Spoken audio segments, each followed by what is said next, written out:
Dear Civil Services aspirant, we have only 3 days left for our Civil Services preparation.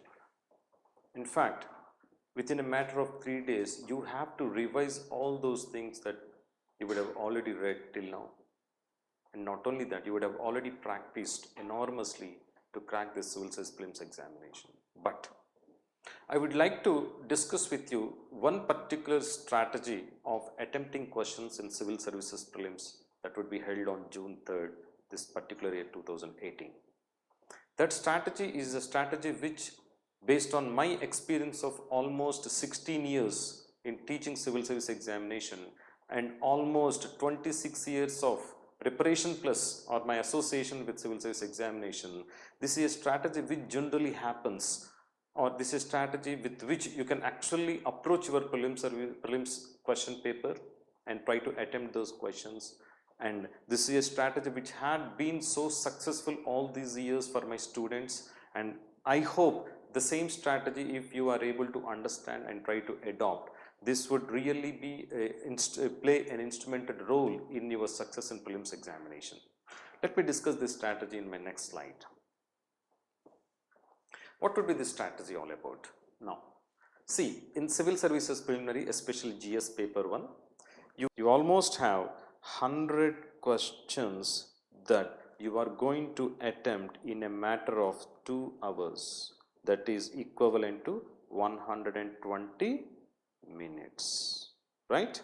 Now, out of these 100 questions, there will be, for any candidate throughout India, whoever has done proper preparation for the Civil Services examination, especially for prelims examination, who has done enough revisions and who has done enough practice, definitely such a candidate will definitely, once he reads the entire question paper, there will always be 30 to 40 questions where he feels he know 100% right answer.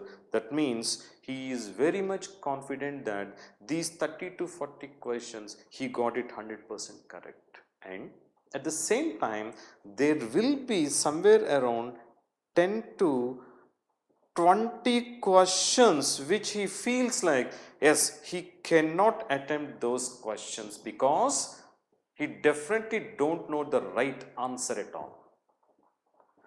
See, in this kind of an approach, there are certain questions, 30 to 40 questions where you know 100% right answer, and as soon as you know those right answers, you will put or you will bubble the ovals in your OMR sheet immediately. And there will be 10 to 20 questions which will not going to attempt because you definitely know that you don't know proper answer for that, you cannot even arrive at a proper answer for that. It means that, let us assume this 40 and 20 question scenario. Now, if there are 40 plus 20, 60 out of 100, there will again be 40 questions in which you don't have a right answer. That means you are confused that which would be the right answer. There might be 50-50 chances or 25-75 chances or 75-25 chances, whatever. But you definitely don't have readily available answer with you.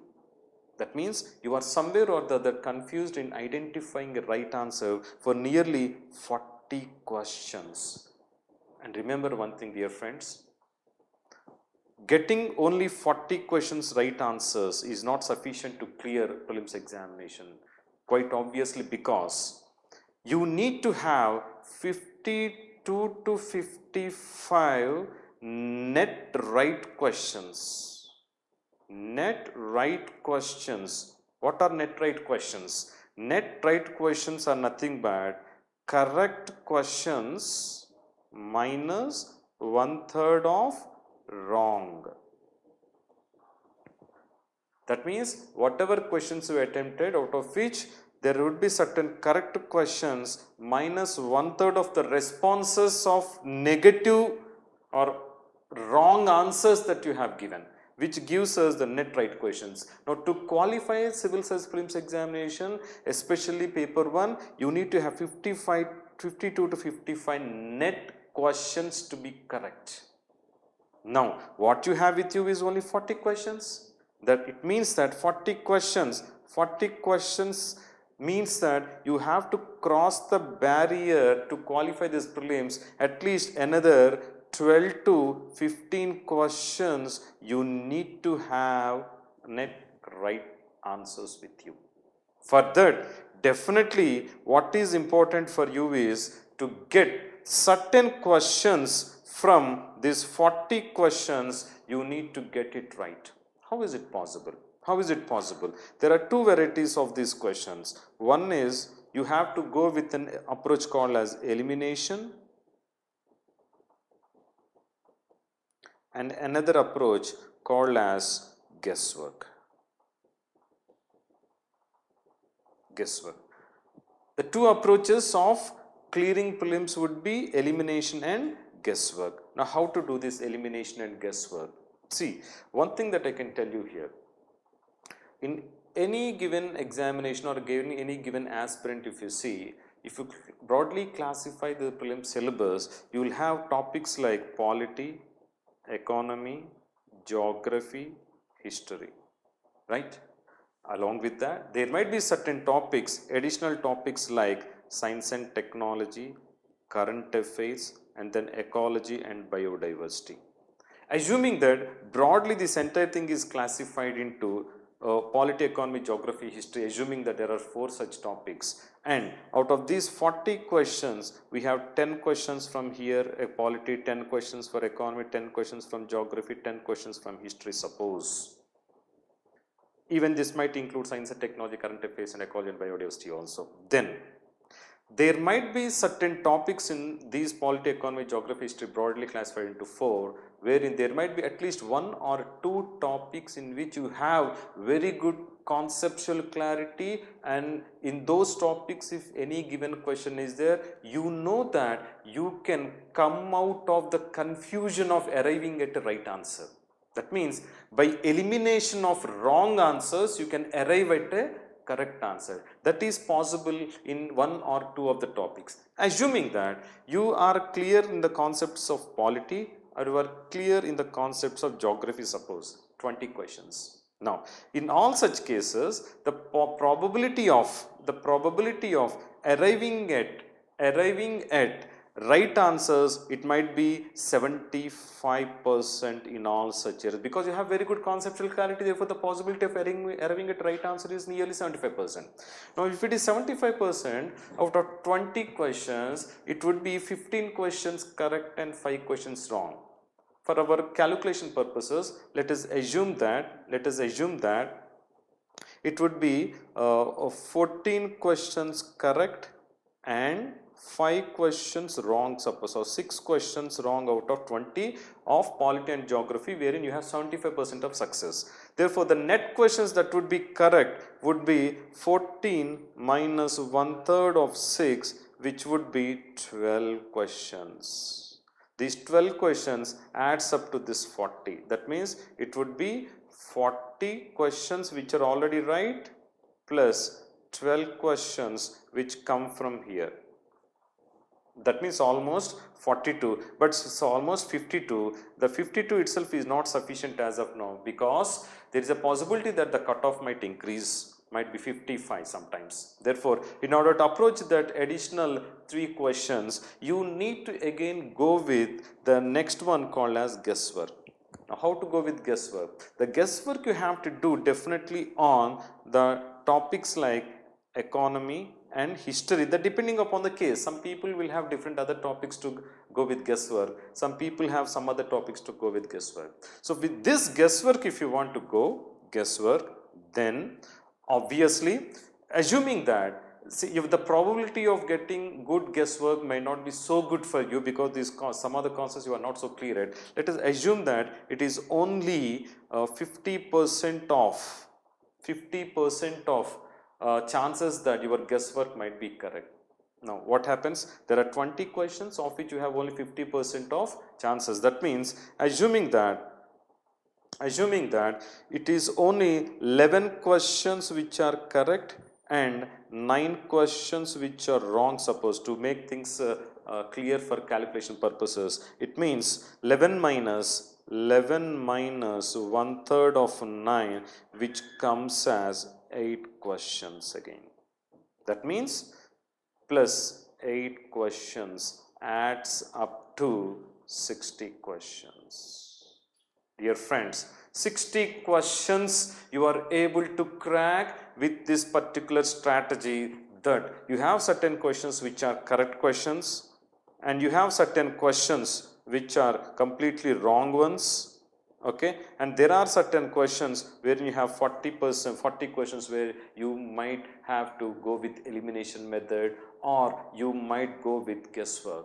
Now, if you go with the proper strategy the way I am trying to tell you here, then the possibility that you can come up to 60 questions correct, net questions correct, that means into 2 marks, it would be 120 marks for you in paper 1.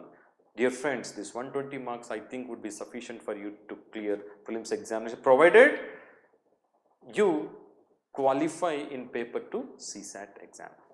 Okay. Now, at the same time, I would like to also discuss with you how to fill OMR sheet also. The filling OMR sheet also is very important for this kind of examination. There are different ways that people fill OMR sheet. There are different strategies that people fill OMR sheet, that is bubbling the ovals in the OMR sheet.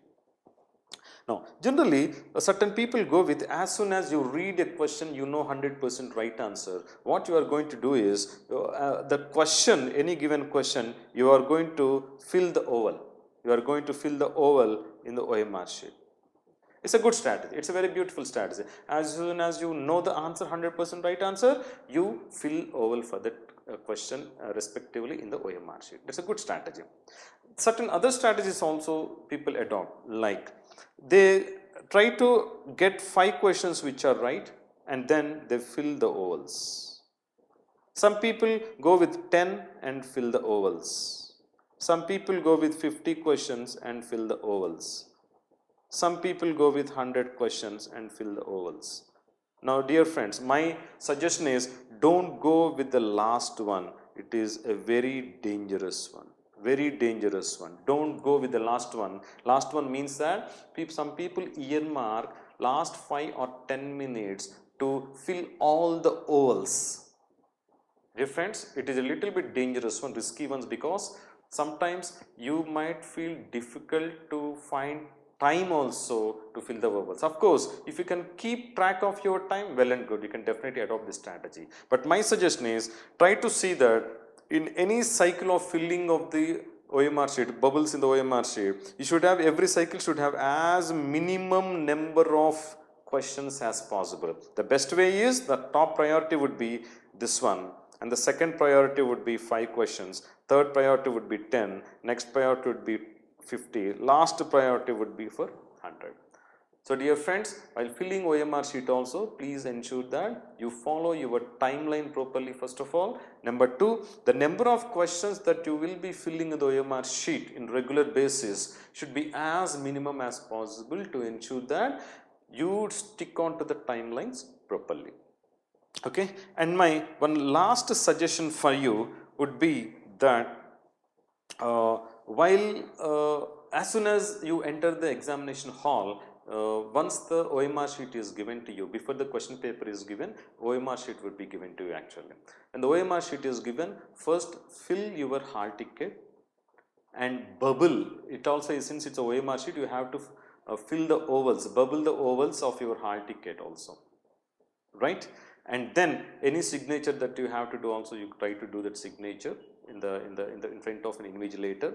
And don't, let me underline this, don't mishandle the OMR sheet. You have to handle the OMR sheet very properly, because any additional marks on the OMR sheet because of the dust or because of whatever, because spilling over ink or whatever, may spoil your OMR sheet, which would be suicidal for you, because there would be one code would be there on that.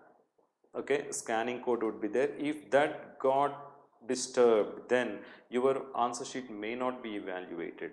Therefore, my dear friends, please ensure that you follow these instructions properly and ensure that you fill your OMR sheets properly, and also please ensure that you have a strategy of identifying those questions which are 100% right, and identifying those questions which you know 100% you cannot answer, and there would be certain questions wherein you can go with elimination method, and there will be certain questions where you can go with guesswork.